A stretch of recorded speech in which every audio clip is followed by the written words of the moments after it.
ایک نیکی دوسری نیکی کا سبب بنتی ہے، ایک نیکی کے بعد دوسری نیکی کا موقع میں.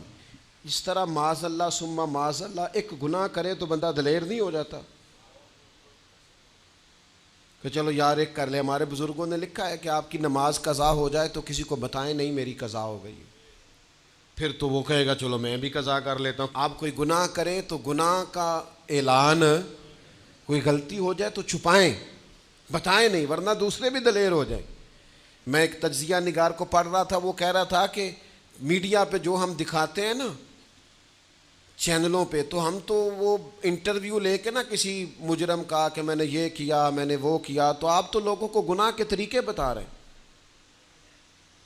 آپ لوگوں کو دلیر کر رہے ہیں کہ اس نے کر لیا تو میں کر لوں گا تو کیا ہو گیا. ایک گناہ دوسرے گناہ کا دروازہ کھولتا ہے. اسی طرح ایک نیکی دوسری نیکی کا سبب بن جاتی ہے.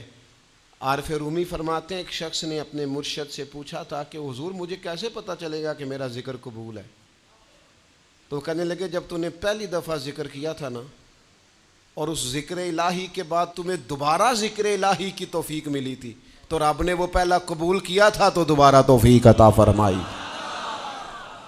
اس کے حضور وہ قبول ہو گیا، دوبارہ تمہیں توفیق عطا کر دی. ایک نیکی دوسری نیکی کا سبب. اگر آپ نیک ہونا چاہتے ہیں تو نیکیاں کرنی شروع کر دیں. بعض دوستوں سے کہتے ہیں داڑھی شریف رکھ لیں تو کہتے ہیں ابھی میں نیک نہیں ہوں. تو میں نے کہا داڑھی رکھ کے تو بندہ نیک ہوتا ہے، اب رکھیں گے تو نیک ہو جائیں گے. شروع تو کریں. آپ کو اس کا لحاظ ہوگا کہ یار اب میں نے داڑھی بھی رکھی ہوئی. ایک نیکی دوسری نیکی کا رستہ کھولتی ہے، ایک نیکی دوسری نیکی کے لیے راہ کو کشادہ کرتی. اگر نیک ہونا چاہتے ہیں تو یہ روحانی قانون یاد رکھیں کہ ایک نیکی دوسری نیکی کا سبب بنے گی. امام طبرانی روایت لائے ہیں نبی پاک علیہ السلام کے حضور ایک شخص نے عرض کیا تھا کہ یا رسول اللہ صلی اللہ تعالی علیہ وسلم، دور جاہلیت میں نے 360 بچیوں کو زندہ درگور ہونے سے بچایا ہے. ان کے ماں باپ اور ان کا باپ جو تھا وہ معاذ اللہ ان کو زندہ دفن کرنا چاہتا تھا. میں نے اونٹ دے کر بچیوں کو بچایا اور پھر میں نے ان کی پرورش بھی کی. تو یا رسول اللہ صلی اللہ علیہ وسلم میں نے 360 بچیوں کی جان بچائی ہے، مجھے اس کا اجر ملے گا؟ یہ بڑی باریک بات اس شخص نے پوچھی ہے. اصول یہ ہے کہ حالت کفر میں جو انسان نیکی کرتا ہے اس کا اسے اجر نہیں ملتا. اجر کے لیے ایمان ضروری ہے، ایمان پر اجر مرتب ہوتا ہے.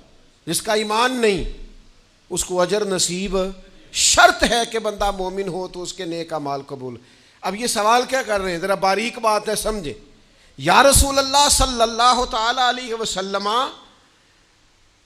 کیا مجھے اللہ اجر دے گا؟ میں نے دور جاہلیت میں 360 بچیوں کو زندہ درگور ہونے سے بچایا ہے، اس کا مجھے اجر ملے گا؟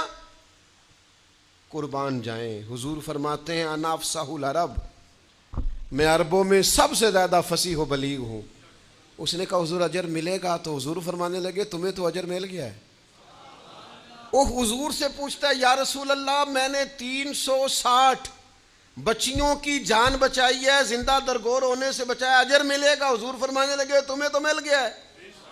او بھائی مل گیا ہے نا، حضور کے سامنے بیٹھا ہوا ہے، اس سے زیادہ بھی کوئی اجر ملنا ہے؟ نبی پاک کے سامنے بیٹھ گیا ہے اور حضور سے سوال کر رہا ہے. تو حضور فرمانے لگے تمہیں تو اجر مل گیا ہے. یا رسول اللہ کیسے؟ فرمایا اللہ نے تمہیں اسلام کی توفیق نہیں دے دی، تمہیں تو اجر مل گیا ہے. صحابہ وہ صحابہ تھے جن کی ہر صبح عید ہوتی تھی، خدا کا قرب حاصل تھا، نبی کی دید ہوتی تھی، تو اجر تو مل گیا ہے تمہیں، اللہ نے اسلام کی توفیق عطا کر دی ہے. وہ جو تم نے دور جاہلیت میں نیکیاں کی اس کا اجر یہ ملا کہ اللہ تعالیٰ نے تمہارا سینہ اسلام کے لیے کھول دیا، تمہیں اسلام کی توفیق مل گئی ہے، تم مسلمان ہو گئے ہو تو اس نیکی کا تمہیں اجر ملا ہے. زندگی بھر یاد رکھیں آپ نیکی کریں گے تو نیکیوں کے رستے کھل جائیں گے. آپ تقوی کی راہ پر چلیں گے تو آپ کا سینہ اللہ تعالیٰ کھول دے گا عبادت کے لیے. ایک نیکی دوسری نیکی کا سبب. اس لیے حضور علیہ السلام نے فرمایا تم نے نیکی کو کبھی حقیر نہیں سمجھنا. کچھ نہ ہو سکے تو بھائی سے مسکرا کے ملاقات ہی کرنا.